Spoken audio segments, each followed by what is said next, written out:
তোমাদের সবাইকে জানাই স্বাগত। আজ আমি তোমাদের নবম শ্রেণীর ফিজিক্যাল সায়েন্সের সেকেন্ড সামারটিপে যে চ্যাপ্টার বা অধ্যায়গুলো আছে তার নাম্বার বিভাজন ও প্রশ্নগুলো করাবো। সেখান থেকে আমি আজ তোমাদের দুটো অধ্যায়ের প্রশ্ন দেব, পরের ভিডিওতে আমি বাকি প্রশ্নগুলো দিয়ে দেবো। চলো আমরা শুরু করি। দেখো আমাদের সেকেন্ড সামারটিপে কী কী আছে সিলেবাসে। মৌলের ধারণা, এখান থেকে আমরা কত নম্বর পাবো? 8 নাম্বার পাবো। পদার্থ, গঠন ও ধর্ম, এখান থেকে আমরা কত পাবো? 10 নম্বর পাবো। দ্রবণ থেকে আমাদের 7 নম্বর। আর হচ্ছে অ্যাসিড, ক্ষার ও লবণ, এখান থেকে আমরা 8 নম্বর পাবো। কার্য, ক্ষমতা ও শক্তি, এখান থেকে 7 নম্বর। দেখো নাম্বার বিভাজন আমাদের এই চ্যাপ্টার অধ্যায় থেকে কি কি আসবে না, এমসিকিউ আসবে একটা করে, মানে 8টা আসবে, 1 নম্বরে 8টা 8। এসএকিউ 1 নম্বরের হচ্ছে 7টা 7, 2 মার্কসে 5টা আসবে 10, আর 3 মার্কসে হচ্ছে 5টা আসবে 15। টোটাল আমাদের 40-এ পরীক্ষা। চলো আমরা মৌলের ধারণা থেকে প্রশ্ন শুরু করি। মৌলের ধারণায় কি আছে? 1 নম্বর প্রশ্ন বলছে, মৌল সংখ্যা কাকে বলে? মৌলের আয়তন কাকে বলে? অ্যাভোগাড্রোর সংজ্ঞা কাকে বলে? অ্যাভোগাড্রোর সংজ্ঞার গুরুত্ব লেখো। গ্রাম পরমাণু বা গ্রাম পারমাণবিক ভর কাকে বলে? গ্রাম অণু বা গ্রাম আণবিক কাকে বলে?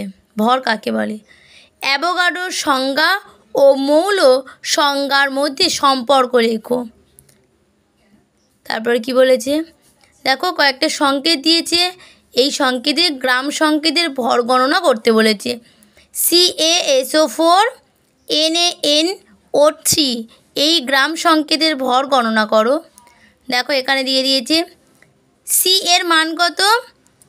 4O আর ওর মান হচ্ছে 6U, NOর মান হচ্ছে 230, আর এসের হচ্ছে 32U।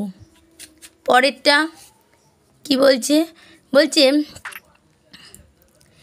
STPতে 22.4 litre carbon dioxide gravel উপস্থিত অণুর সংখ্যা নির্ণয় করো। 10-এর দাগে বলছে HNO3 ও NH3 এর মৌলের ভর কত? 117 গ্রাম। NaCl এর Na+ ও Cl আয়তনের সংখ্যা কত? Ng জলের অণুর সংখ্যা এবং সেই অণুতে উপস্থিত হাইড্রোজেন পরমাণুর সংখ্যা কত? আজ তোমাদের মৌলের ধারণা থেকেই 12টা প্রশ্ন। আশা করছি এই 12টা প্রশ্ন করলে তোমরা কমন পাবে। এবার আমরা চলে যাব পরের অধ্যায়। তাহলে পরের অধ্যায় কি? পদার্থের গঠন ও ধর্ম, এখান থেকেও 2 আর 3 মার্কসের। কি 1? বায়ুমণ্ডলীয় চাপ ও প্রমাণ চাপ বলতে কি বোঝো? তরলের চাপ ও খাতের মধ্যে সম্পর্ক লেখো। প্লবতা কোন কোন বিষয়ের উপর নির্ভর করে? প্লবতা কাকে বলে?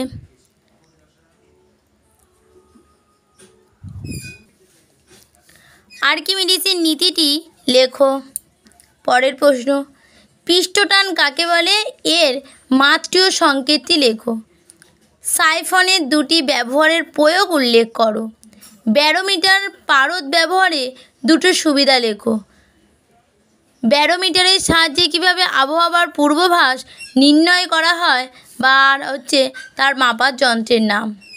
ঘনত্ব আপেক্ষিক গুরুত্বের 3টি পার্থক্য লেখো। পীড়ন ও বিকৃতি বলতে কী বোঝো? ভাষণ ও নিমজ্জনের 2টি সূত্র লেখো। বার্নৌলি নীতি এবং এর গাণিতিক সমীকরণ লেখো। স্থিতিস্থাপকতা কাকে বলে? স্থিতিস্থাপকতার সীমা বলতে কী বোঝো? সাইফন কি ও সাইফনের কার্যপ্রণালী ব্যাখ্যা করো। ইয়ং গুণাঙ্ক কাকে বলে? ইয়ং গুণাঙ্কের রাশিমালাটি প্রতিষ্ঠা করো, এর একক কী? আজকে তোমাদের এই পর্যন্ত। পরের দিন আমি বাকি যে 3টে অধ্যায় তোমাদের পরীক্ষা হবে সেই প্রশ্নগুলো করিয়ে দেবো। আজ আমি তোমাদের 2টো অধ্যায়ের প্রশ্নগুলো করেছি, আশা করছি এর থেকে তোমরা পেয়ে যাবে। আজকে এই পর্যন্ত, পরের দিন আমাদের অন্য ভিডিও নিয়ে দেখা হবে। যদি ভিডিওটা ভালো থাকে একটা সাবস্ক্রাইব লাইক অবশ্যই করে দেবে, আর কমেন্ট করতে কিন্তু ভুলবে না।